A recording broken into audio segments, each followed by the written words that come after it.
Friends, अब हम करने वाले हैं क्लास 9th का बहुत ही इंपॉर्टेंट टॉपिक चैप्टर 8 का the mid point theorem. Okay, तो थ्योरम का स्टेटमेंट सबसे पहले देखते हैं। तो थ्योरम का स्टेटमेंट है the line segment joining the midpoint of any two sides of the triangle.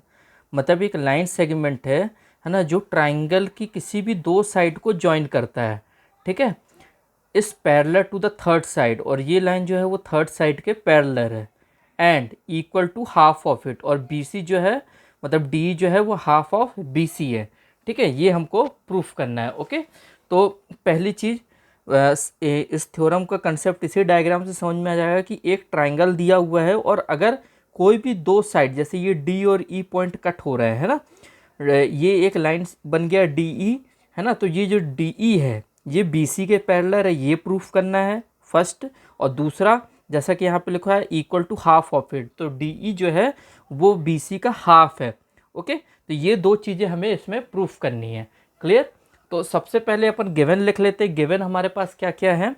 Okay, तो गिवन में हमारे पास आ जाएगा आ triangle ABC, okay, in which D and E, okay, in which D and E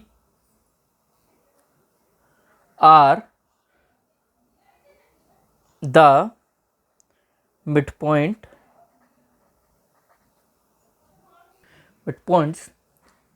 of side है ना, figure में देख सकते हैं जैसा कि ऑफ साइड्स AB है ना, AB और AC, AB and AC respectively.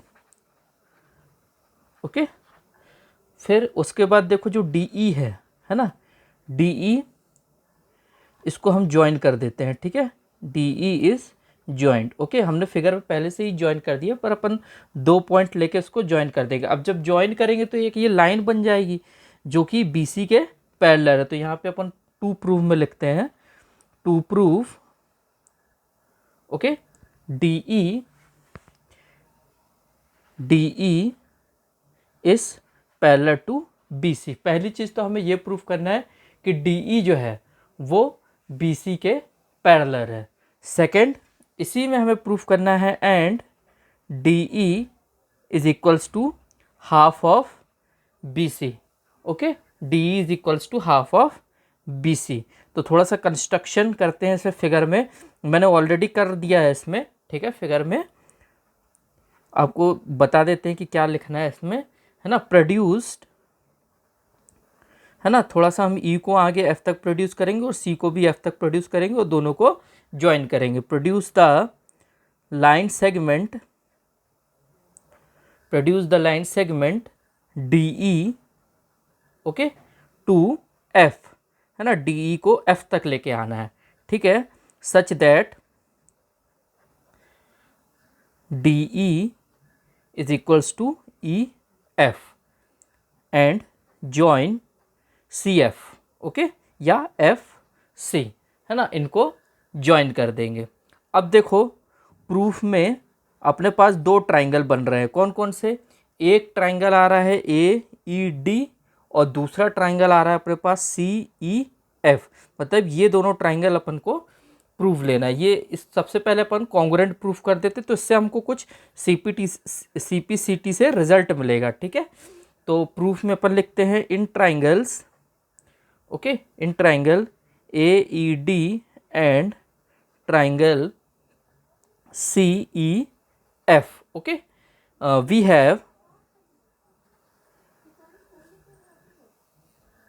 Have सबसे पहले तो देखो AE जो है वो EC के इक्वल होगा, है ना। AE या CE इक्वल होंगे। क्यों? क्योंकि E जो है वो मिड पॉइंट है। तो यहाँ पे हम लिख सकते हैं, है ना, क्या लिख लेंगे इसको कि AE जो है वो इक्वल है किसके? CE के, है ना, because E is the mid point. E is mid point okay of AC, है ना। E जो है वो मिड पॉइंट है AC का।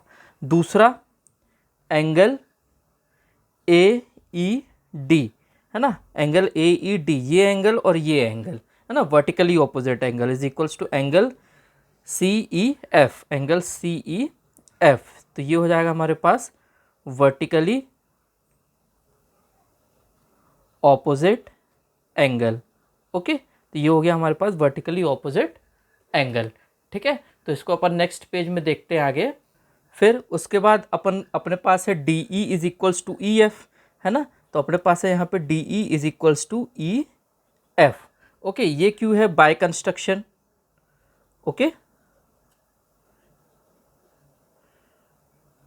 ठीक है, तो ये बाय कंस्ट्रक्शन हो गया। तो यहाँ पे देखो अपने पास एक ये साइड था, है ना, और एक ए ई इज इक्वल्स टू ई सी था, और ये एंगल था। तो यहाँ पे अपन ले सकते हैं बाय साइड एंगल साइड, है ना। तो by side angle side congruency ना, triangle A E D is equals to triangle C E F, है ना, कॉन्ग्रुएंट हो जाएगा। तो triangle A E D is congruent with triangle C E F, है ना। जब ये दोनों ट्राइंगल कॉन्ग्रुएंट हो गए तो हमें कुछ रिजल्ट निकल के मिलेगा। तो सबसे पहले रिजल्ट ये मिलेगा कि जो ए डी है ना, वो इक्वल है किसके? सी एफ के। क्यों होगा? ए डी जो है वो सी एफ के इक्वल होगा। क्यों होगा? By C P C T, है ना, by C P C T. Okay, then next जो रिजल्ट आएगा, एक एंगल को लेते हैं अपन, है ना, angle A D E, angle A D E, this angle. Okay, और ये एंगल इक्वल होगा एंगल सी एफ ई के, सी एफ ई के, दिस एंगल। ओके, तो is equals to angle C F E. अब एक तरह से ये जो एंगल अपन ने लिया है ना, इसके बाद अपन देखते हैं कि now D is the mid point, है ना, डी जो है वो मिड पॉइंट है, ओके, ऑफ ए बी। ठीक है, तो इस रिजल्ट को अपन यहाँ पे इक्वेशंस का नाम दे देते हैं। ये इक्वेशन नंबर 1 हो जाएगा और ये हो जाएगा हमारे पास इक्वेशन नंबर 2। तो now D is the midpoint of A B. अब अगर डी मिड पॉइंट है ए बी का, तो A D is equals to B D होगा, है ना, या डी बी। तो यहाँ लिख देते हैं अपन इसको, A D is equals to D B, है ना। और next D B is equals to, D B किसके इक्वल है? ए डी जो है वो सी एफ के इक्वल है ना। तो डी बी किसके इक्वल हो जाएगा? डी बी भी जो है वो सी एफ के इक्वल हो जाएगा, है ना, क्योंकि ए डी की प्लेस पे अपन सी एफ लिख सकते हैं। तो D B is equals to C F, ये यहाँ पे ब्रैकेट में लिख सकते हो, from 1। Okay, A D is equals to C F, clear. और इसको नाम दे सकते हैं हम इक्वेशन नंबर 3। ओके, तो ये हो जाएगी हमारी इक्वेशन नंबर 3, क्लियर। अब ये तो थर्ड इक्वेशन हो गई। इसी तरह से अपन यहाँ पे लिख सकते हैं कि नाउ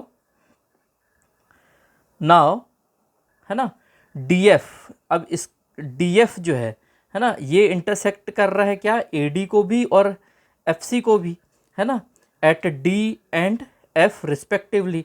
ठीक है, तो इसको भी हम बना लेते हैं। Now D F intersect,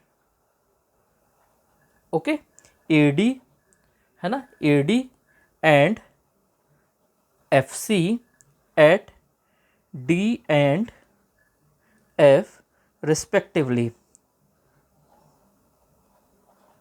Okay, then such that angle ADE is equals to angle CFE, है ना, angle ADE is equals to CFE। ठीक है, ये ऑलरेडी हमें इक्वेशन नंबर 2 से ले चुके हैं, फ्रॉम 2। ओके, अब ये जो है वो अल्टरनेट इंटीरियर एंगल्स होंगे। ठीक है, दैट इज अल्टरनेट, है ना, ये दोनों लाइन जो है वो, ये दोनों एंगल अल्टरनेट इंटीरियर एंगल हो गए, बीच में ये ट्रांसवर्सल है। ठीक है, तो ये हो जाएगा alternate interior angles are equal.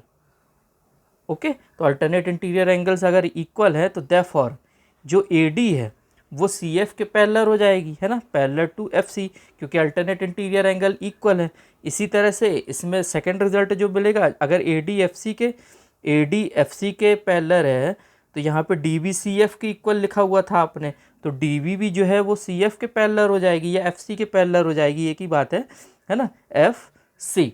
Okay, तो इसको दे दो आप equation number 4। Okay, this will become equation number 4. Now from third and fourth, है ना, थर्ड इक्वेशन आपने ये बनाई, फोर्थ इक्वेशन आपने ये बनाई, है ना, तो इसको पूरा लिखते हैं अपन. फ्रॉम थर्ड एंड फोर्थ हमें रिजल्ट क्या मिलेगा कि we find that D B C F जो है वो क्या है, is a quadrilateral, okay, such that one pair of sides, है ना, ये देखो one pair of sides, okay, are equal and parallel, equal and parallel. तो जब ये इक्वल एंड पैरेलल हो गए तो therefore D B C F क्या हो गया, D B C F is a parallelogram. D B C F जो है वो पैरेललोग्राम हो गया. तो इसमें और रिजल्ट क्या निकल के आ सकता है, अगर ये पैरेललोग्राम हो गया तो एक साइड का लिया तो इसी में अपन और निकाल सकते हैं रिजल्ट क्या, डी एफ जो है ना, डी एफ वो पैरेलल है किसके, बी सी के, तो D F is parallel to B C and D F is equal to B C, है ना, D F is parallel to B C and D F is equals to B C because opposite sides of the parallelograms are equal. Okay, opposite sides of parallelogram are equal and parallel. Clear? तो ये हो गया आपके पास. अब इसी तरह से ये भी कह सकते हो आपकी डी ई एफ तीनों एक लाइन में है ना, but D E F are collinear, है ना, कॉलिनियर पॉइंट है ये, ठीक है. तो D E F are collinear, है ना, तो इससे क्या रिजल्ट मिलेगा हमको कि and D E is equals to E F, जो डी ई है वो ई एफ के इक्वल है. क्लियर? तो इससे ये रिजल्ट मिलता है कि हम डी एफ की प्लेस पे डी ई यूज़ कर सकते हैं, है ना. तो ये हो जाएगा हमारे पास क्या, D E is parallel to B C and D E, है ना, is equals to B C. ये आपका जो प्रूफ था वो करना था. अब इसको जो है ये हाफ में लेना है ना, तो ये देखो ये इसका हाफ है तो ये पूरा लेंगे, तो जब हमने इसका हाफ लिया तो इसका भी हाफ लेना पड़ेगा, तो ये हो जाएगा 1/2. ओके, तो D is equals to 1/2 B C. Okay, so this is your theorem, और यहाँ पे थ्योरम आपका फिनिश होता है.